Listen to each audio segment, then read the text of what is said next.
Welcome, all who come to hear my tales. Tonight I introduce you to an ancient creature, simply known as Cassie. If you have not liked, subscribed, or rung the bell, then I ask you to. It does help keep the channel growing.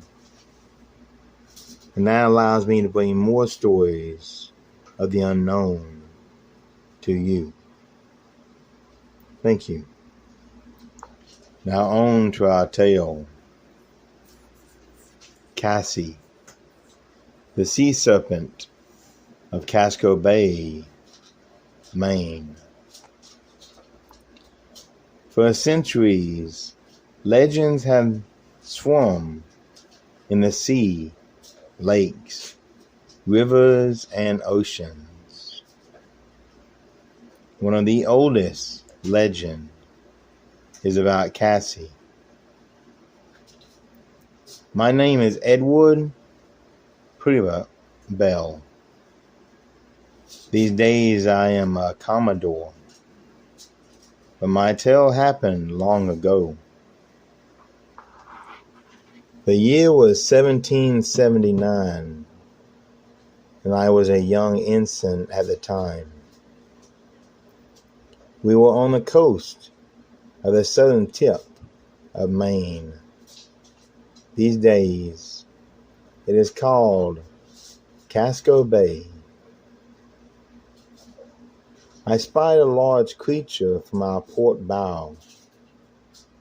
That would be the left side of the front of our ship.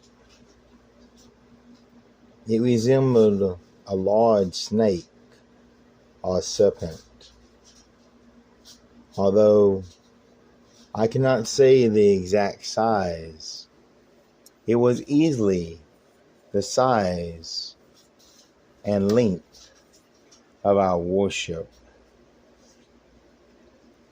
The head rose slightly out of the water, looking at our vessel. Was it a threat, or merely curious? I knew only one way to find out. I ordered the men to lower a boat as I grabbed my trusty Donnie air rifle. I entered the boat and ordered the men to lower me into the water. The creature was close. It could damage our ship by its size alone.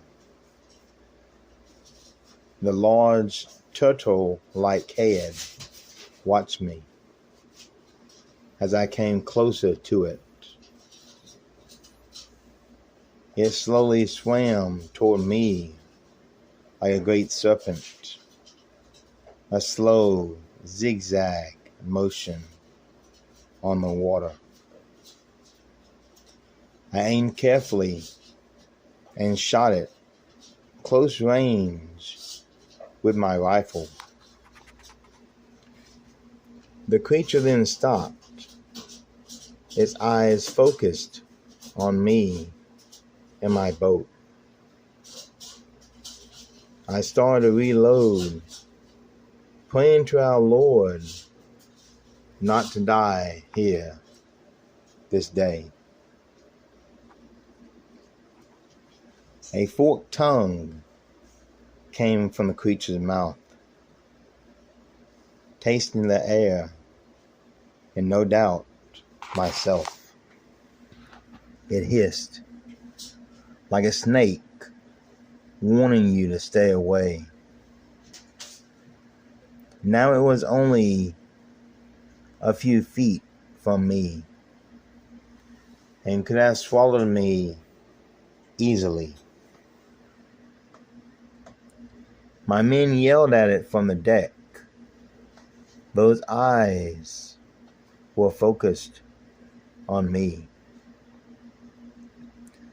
It had black, scaly skin, reminding me of a cottonmouth snake, a very poisonous animal.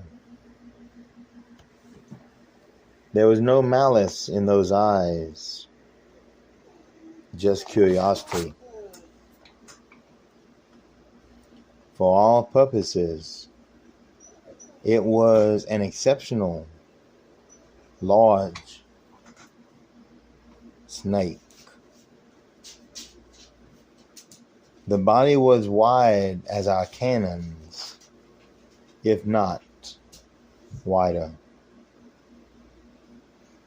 I had almost finished reloading when it went under the water. Its eyes never left me. The creature simply sank into the dark abyss.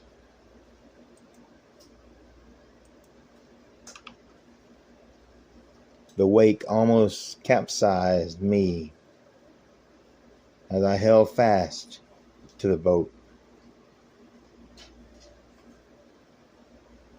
The creature never bled, although I shot it in the face. But I did not wound it or even make it move. Immediately, I returned, informing my commanding officer what happened.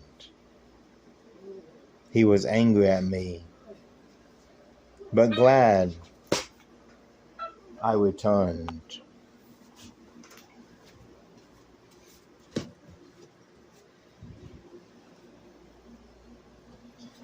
Cannons were loaded, and every man stood on lookout.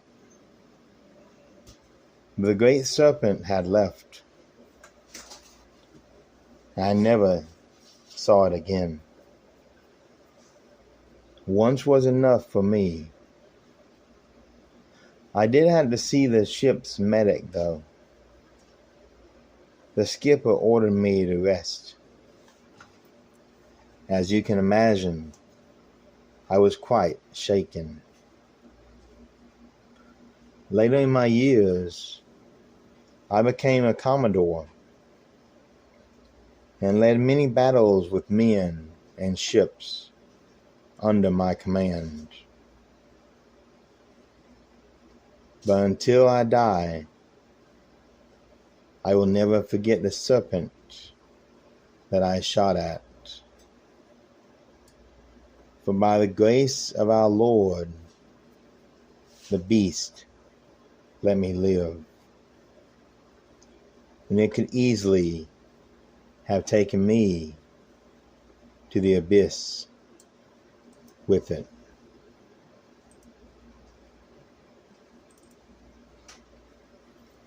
I do hope you enjoyed this story by a very ancient legend found in Maine. Come back next week as we explore Maryland and see what kind of cryptid, spirit, or legend haunts that state. And as always, beware of those that work and lurk in the Shadowland.